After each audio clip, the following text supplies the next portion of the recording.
तो बात नेपाल की कर रहे हैं। नेपाल में आई तबाही की कर रहे हैं। नेपाल एक छोटा सा देश जो कि इस वक्त जल प्रलय से बर्बाद हो चुका है। बुधवार को आई तबाही से नेपाल को उभरने में अब शायद वर्षों लगे, लेकिन खतरा अब भी नहीं टला है। नेपाल पर अगले 72 घंटे भारी हैं। नेपाल पर एक और तबाही आ रही है। चीन की ओर से आने वाली ये मुसीबत पहले से भी कहीं ज्यादा बड़ी है। जल प्रलय से बेहाल नेपाल में अभी खतरा टला नहीं है, बल्कि यूं समझिए कि अगले 72 घंटे में नेपाल पर बुधवार की तबाही से भी बड़ी मुसीबत आने वाली है, क्योंकि चीन से जो खबर आई है वो बेहद डरावनी है। प्रशासन की तरफ से अलर्ट आया है और प्रशासन कह रही है फिर से कि किस तरीके से लोग डरे हुए हैं और लोग फिर से देखिए सामने से वो भीड़ आ रही है। ये जो रास्ता था, ये रास्ता ये त्रिशूल बाजार को जाता था और लोग भाग रहे हैं। लोग कह रहे हैं कि पीछे से फिर से सैलाब पानी का आ रहा है। लोग भाग रहे हैं और प्रशासन देखिए, फायर ब्रिगेड की यहाँ से गाड़ी निकली है और लोग बाग सब अपने अपने दुकान बंद कर रहे हैं। अब देख सकते हैं फिर से एक बार लोगों में यहाँ और लगातार जो गाड़ियाँ वहाँ खड़ी थी, जो रेस्क्यू ऑपरेशन थे, वो सब के सब वापस आ रहे हैं। लोग बाग अपने घर से बाहर निकल गए और ये तस्वीर इस वक्त की ये तस्वीर देख सकते हैं कि किस कदर लोग डरे हुए हैं। वो लोग देखिए अपने दुकान से लोग निकल के भाग रहे हैं। नेपाल में नई तबाही का अलार्म बज गया है। 48 घंटे पहले ही नेपाल ने वो मंजर देखा है जिसकी एक एक तस्वीर रूह कपा देने वाली है, लेकिन अब फिर से लोग इधर उधर भागते नजर आ रहे हैं। नेपाल के लिए बुरी खबर यह है कि चीन की एक झील में दरार आ गई है। चीन की चोचे नदी और पुरेपू तुआंगपू नदी के संगम के पास बनी एक विशाल झील फट गई है। लिहाजा नेपाल पर एक बार फिर जल प्रलय का संकट तेजी से बढ़ रहा है। नेपाल में अब लोगों को ऊपरी इलाकों में शिफ्ट किया जा रहा है। सेना लगी हुई है लोगों को राहत बचाव कार्य के लिए, लेकिन अब भी क्योंकि त्रासदी इतनी ज्यादा हुई है कि अब भी अच्छा ये कितना गहरा होगा? ये गहरा तो हम इधर है ना, हम बचपन से मेरा घर इधर है। ये गहरा 50 मीटर नीचे था, अभी ऊपर आ गया ये। अच्छा। ये पानी का लेवल है ना, ये 50 मीटर नीचे था। अच्छा, ये अभी नीचे था। ये 50 मीटर नीचे था। अभी देखो ना वो ऊपर आ गया, ये बहुत ऊपर है। सोचिए, और ये पूरा मिट्टी भरा हुआ है। ये मिट्टी भरा है, पूरा कंकड़ आके भर गया है। बिल्डिंग गिर गया, उधर से मट्टी आया, बिल्डिंग का ऐसा पानी का बहाव ऐसा आया ना, सोच भी नहीं सकता है। ऐसा मतलब आप लोगों को कोई सुनामी आया हुआ जैसा बाढ़ आया, कोई अंदेशा था? मतलब कैसे देखा वो दृश्य? क्या था? कितना ऊंचा पानी का मैं बोल रहा हूँ ना, पानी का इतना यहाँ से ऊपर आया पानी, जैसा वो सुनामी आया था ना। सुनामी के जैसा वो लहर कैसा आता है, वो इंग्लिश फिल्म में हम देखता था ऐसा, उससे भी डबल ट्रिपल वो ऐसा पानी आया। हमें फोन किया सब इधर गांव वाले का, इधर से मत आदमी मत रहो, भागो इधर से, भागो बोल के जितना भी भागा वो बच गया, वो बैठा हुआ सब मर गया। देखिए ये जो आप देख रहे हैं ठीक सामने राजेश भाई सामने दिखाइए, वो हरे रंग का, वो पीले रंग का, वो सब मकान है। और वो मकान, वो बिल्डिंग 5-5 मंजिल ऊंचा है, क्योंकि जिस तरीके 6-6 मंजिल का ऊंचा मकान है और उसके नीचे दुकान है। ये बाजार है, ये जो मैं जहां खड़ा हूं, ये बाजार का ये सब इलाका था और कहीं नामो निशान नहीं बचा है। ये भयावह ये स्थिति है यहाँ की इस वक्त। जो महाजल प्रलय जो था वो दिख रहा है आपको कि 50 फीट ऊंचा। वो देखिए पेड़ों पर, देखिए वो ऊपर पहाड़ पूरा काट करके, ये पूरा पहाड़ काट दिया गया। पानी की धार इतनी तेज थी, आप सामने से देखिए। वो यहाँ पे स्कूल था, इधर स्कूल था, यहाँ पे स्कूल, राम मंदिर था इधर, उधर मस्जिद था, वो मस्जिद भी नहीं है, उधर मस्जिद में 100-200 आदमी था, वो अच्छा भी लेके गया बच्चे के। बताइए ये स्थिति है इस वक्त यहाँ की। और पानी का फ्लो देख सकते, करंट कितना तेज है अब भी, क्योंकि जो पीछे हुआ है और अब भी लोग डरे हुए हैं यहाँ पर। हिमालय क्षेत्र में भारी भूस्खलन के कारण जो झीलें बनी हैं, उनके फटने का खतरा बढ़ गया है, जिसके बाद चीन ने तिब्बत में चल रहे अपने बचाव अभियान को बीच में रोक दिया है। जी न्यूज नेपाल के त्रिशूल बाजार पहुंचा है, जहां नुवाकोट में सबसे ज्यादा तबाही हुई है। जहां पुल टूट गया था वहां क्या हालात हैं, आपको भी देखना चाहिए। ये पानी वहां से आया, ये पानी वहां से आया। देखिए कितना फीट है, मैं समझ रहा हूँ तकरीबन 40 से 50 फीट ऊपर है पानी। वो देखिए नीचे जहां अभी नदी बह रही है उससे 40 से 50 फीट ऊपर है पानी। और वो पानी का प्रेशर इधर से जो नदी आ रही है गेरखू नदी की तरफ इन किया। ये दोनों पानी मिल करके, और क्योंकि दो नदियों का यहाँ पे संगम हो गया तो पानी का प्रेशर जो है और ज़्यादा बढ़ गया। आप देखिए प्रेशर कितना था कि ये बिजली का खंभा राजेश भाई ये दिखाइए, ये मजबूत 4 पिलर वाला बिजली का खंभा है, ये गिर गया।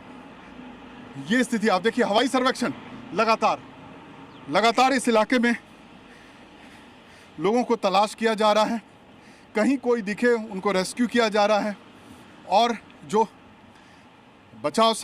जो राहत सामग्री है, जो भोजन है उनके खाने पीने का, क्योंकि छोटे बच्चे हैं, आसपास का पूरा रास्ता ही कट गया है, तो जो छोटे बच्चे हैं उनके लिए खाने पीने का सामान, बूढ़े बुजुर्ग जो बीमार हो गए वो पहुंचाने की कोशिश की जा रही है यहाँ से।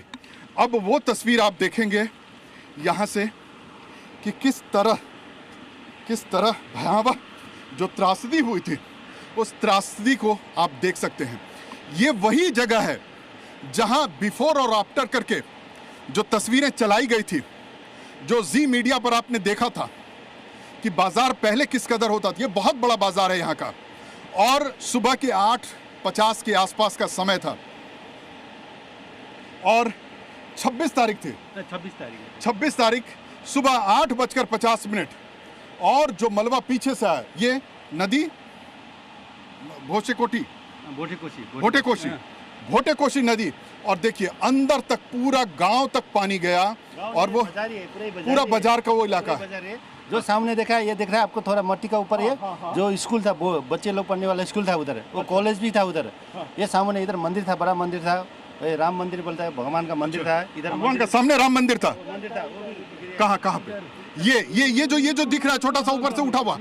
अब बताइए, वो मंदिर की तस्वीर है राजेश भाई, वो सामने राम मंदिर है जिसका वो छत थोड़ा सा दिख रहा है। आप सोचिए वो सब के सब, और ये हम जहाँ खड़े हैं, देखिए ना, आप देखिए इधर जो देखा है ना, इधर दो बाजू बाजार था, इधर बाजार गाड़ी, ये दोनों तरफ राजेश भाई हम ये समझाने की कोशिश कर रहे हैं कि ये दोनों तरफ बाजार था। नेपाल का ये वो इलाका है जहां बुधवार को सबसे ज्यादा तबाही हुई। हर तरफ मलबा ही मलबा नजर आ रहा है। नेपाल में जी न्यूज वहां पहुंचा जहां अभी तक कोई नहीं पहुंचा। ग्राउंड जीरो पर वो नुआकोट का त्रिशूल बाजार, जहां भोटेकोशी नदी ने तबाही मचाई। क्या स्थिति है? वो सामने एक सड़क दिख रही है, वो पहाड़ पे है ना, वो सड़क, और उसके बाद यही सड़क होता था। अच्छा, इधर से जो नया ब्रिज इधर था, ये रास्ता से जाके आपको ये बिल्डिंग के बाजू जाके इधर से सड़क था। ये वाला ये ब्रिज का रास्ता था।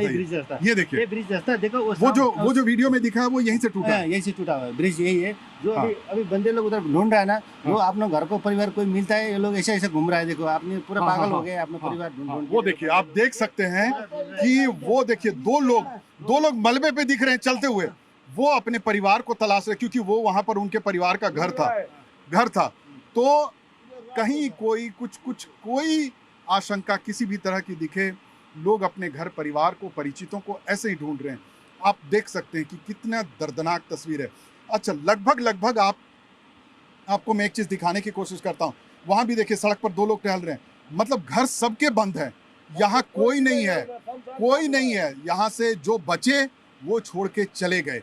वो इसलिए चले गए क्योंकि अब जो अंदेशा दिख रहा है, खाने पीने का कोई सामान नहीं दिख रहा, क्योंकि बाजार पूरा बह गया, और जो अंदेशा दिख रहा है, बताया जा रहा है कि ये फिर से इसी रास्ते से नदी में पानी आएगा। भोटेकोशी नदी में फिर से इसी रास्ते पर पानी आएगा। तो भोटेकोशी नदी का ये हाल आप देख सकते हैं। नेपाल की धरती पर प्रकृति के इस महाप्रलय ने सब कुछ छीन लिया है। बीते 48 घंटे नेपाल के लिए किसी भयानक बुरे सपने जैसे रहे। हर तरफ सिर्फ और सिर्फ तबाही का मंजर है। शासन जिस तरीके से कह रही है कि दोबारा से फिर से एक बड़ा प्रलय आ सकता है। चाइना सरकार ने भी इस बात को लेकर के, चीन की सरकार ने कहा है कि आप लोग अलर्ट रहिए। हाँ जी, अब अभी घर के लोग सब हैं, सब हम लोग अभी ऐसा है। अच्छा, ये सब लोग क्या है? ये सब लोग जो थे, कितने लोग थे? हम बोल रहा हूँ ना, इधर का आदमी गिनती नहीं है। अभी कोई संपर्क नहीं है इसमें। संपर्क बचा होगा 2-4 आदमी, पता नहीं आप कौन बचा है, कौन का, किसी का फोन किसी का नहीं लग रहा है इधर।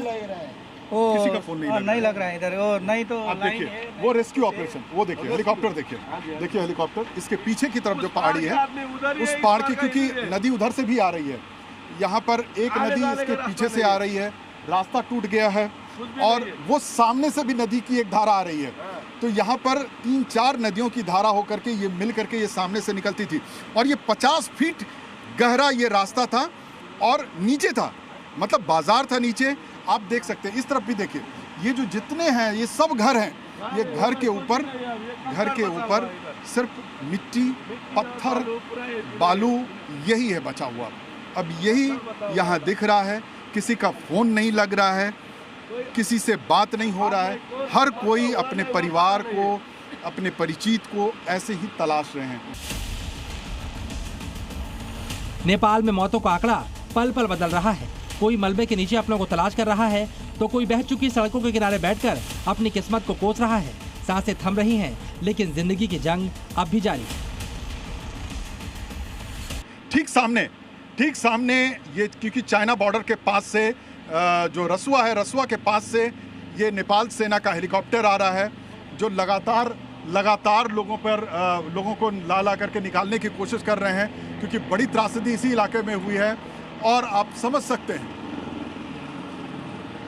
जो 2 बड़े इलाके हैं वो है, और सबसे बड़ा जो बाजार का जो सबसे डेंसिटी का इलाका था, हाई डेंसिटी का इलाका था, वो यही है। अब हम यहाँ से जाने की कोशिश करते हैं किसी घर में, क्योंकि एक हमें पता चला है कि उनका पूरा परिवार बह गया, घर गिर गया। हम उनके घर चल करके वो तस्वीर को समझने की कोशिश करते हैं कि क्या है। यहाँ के लोग इतने अच्छे हैं, लोग अपनी परेशानी को बता रहे हैं, उनको ज़रा भी ये नहीं लग रहा है कि उनको भारत से आए हैं, जी मीडिया के लोग हैं, कवरेज करा रहे हैं, बुला करके सारी चीज़ें दिखा रहे हैं, बता रहे हैं कि किस तरह से जो त्रासदी हुई थी 26 तारीख को, वो पानी का जो बहाव था, वो बहाव किस कदर था। आप देखिए, अब दूसरी तस्वीर आपको दिखाते हैं। यहाँ से ऊपर एरियल व्यू देखिए यहाँ का, कि किस तरीके से जो घर का जो मलबा है और जो उधर रेस्क्यू टीम काम कर रही है, वो रेस्क्यू टीम किस तरीके से काम कर रही है। बाकायदा क्रेन चल रहा है, वो मलबा निकालने की कोशिश की जा रही है, क्योंकि ये जो सड़क है, ये सड़क चाइना को जाता है, ये हाईवे है, ये नेपाल और चाइना बॉर्डर को लेकर के जाता है। और जहाँ रसुआ, जहाँ पे वो जो बॉर्डर का एरिया था, जहाँ बड़ी त्रासदी हुई है, तो ये वहाँ जाता है। और देखिए, ये पूरा बाजार हुआ करता था, घनी आबादी होती थी यहाँ पर, सब कुछ बह गया। गाड़ियाँ देखिए, सामने दिख रहा है वो टेम्पो, वो सड़क के किनारे जो गाड़ी खड़ी होगी, वो दिख रही है कि वो कैसे मलबे में बह गया। आदमी लोगों को कैसे सर्विस कर रहे हैं। और देखिए लोग ढूंढ रहे हैं, गड्ढे कर करके लोगों को ढूंढने की कोशिश कर रहे हैं कि यहाँ क्या है। आंकड़ों का डरावना मंजर सिर्फ नंबर नहीं, बिखरे हुए परिवार और टूटती आस की दास्तान है। मैं कह रहा हूं कि ग्राउंड जीरो पर जी मीडिया सबसे पहले पहुंचा है, और सबसे पहली तस्वीर हम आपको दिखाएंगे ग्राउंड जीरो से, नीचे जाकर के मलबे में क्या है, कैसी स्थिति है, किस तरीके से रेस्क्यू ऑपरेशन चल रहा है, वो तस्वीर दिखाएंगे। ये बिल्कुल खड़ी ढलान है, क्योंकि रोड टूट गया यहाँ का। जो पानी आया, पानी में रोड बिल्कुल साफ हो गया। तो अब आप देख सकते हैं, जो आसपास के परिवार के लोग हैं, बाज़ार में अपने परिवार वालों को, अपनों को ढूंढने की कोशिश कर रहे हैं। लोग खुद से भी रेस्क्यू ऑपरेशन कर रहे हैं, और एडमिनिस्ट्रेशन के द्वारा भी यहाँ पर रेस्क्यू ऑपरेशन चलाया जा रहा है। नेपाल की त्रासदी में अब तक 775 बेगुनाह जान गंवा चुके हैं। 540 से ज्यादा विदेशी नागरिक अब भी लापता हैं। कैलाश मानसरोवर की यात्रा पर गए श्रद्धालुओं का कुछ अता पता नहीं है। राहत और बचाव दल दिन रात एक किए हुए हैं। नेपाल के कई इलाकों का संपर्क टूट गया है। जहां कभी बस्तियां हुआ करती थीं, वहां आज सिर्फ कीचड़, मलबा और चीख पुकार बची है। बाढ़ के बाद रसुआ हाइड्रो पावर प्रोजेक्ट की सुरंग में फंसे लोगों को निकालने के लिए नेपाली सेना ने सर्च और रेस्क्यू ऑपरेशन तेज कर दिया है। तस्वीर में आपको दिखाने की कोशिश करता हूँ। ये सामने देखिए, ये हाइडल पावर, जिसका आपने देखा था कि हाइडल पावर था, जिसमें मजदूर काम भी कर रहे थे। जो लोग ऊपर से चिल्ला रहे थे, वो सामने वाली वो पहाड़ी थी जहाँ ऊपर से लोग चिल्ला रहे थे, और सब कुछ बह गया, कुछ भी नहीं बचा उसमें। सिर्फ वो 4 पाइपें दिखी है। हाइडल प्रोजेक्ट था यहाँ पर 24 गीगावाट का, यहाँ पर हाइडल प्रोजेक्ट में 24 गीगावाट का प्रोडक्शन हो रहा था और अब स्थिति क्या है आप सामने देख सकते हैं। तो बिल्कुल देखिए बिजली का जो तार था वो तार तक बिल्कुल सारे खंभे गिर गए हैं, वो सब कुछ दिख रहा है। और लगातार नेपाल की जो सेना है हवाई सर्वेक्षण कर रही है, जहाँ जहाँ जो लोग दिख रहे हैं या जो बीमार हालत में दिख रहे हैं उनको वहाँ से निकालने की कोशिश कर रही है। सामने से आप देखें फिर से वही चाइना बॉर्डर के तरफ से सेना का हेलीकॉप्टर चॉपर जो है वो वहाँ से आ रहा है और यहाँ से लेकर के पास में, क्योंकि नोवाकोटी को बेस बनाया गया, बेस कैंप है यहाँ पर, तो नोवाकोट जो बेस कैंप है, बेस कैंप में लोगों को लेकर के जा रहे हैं।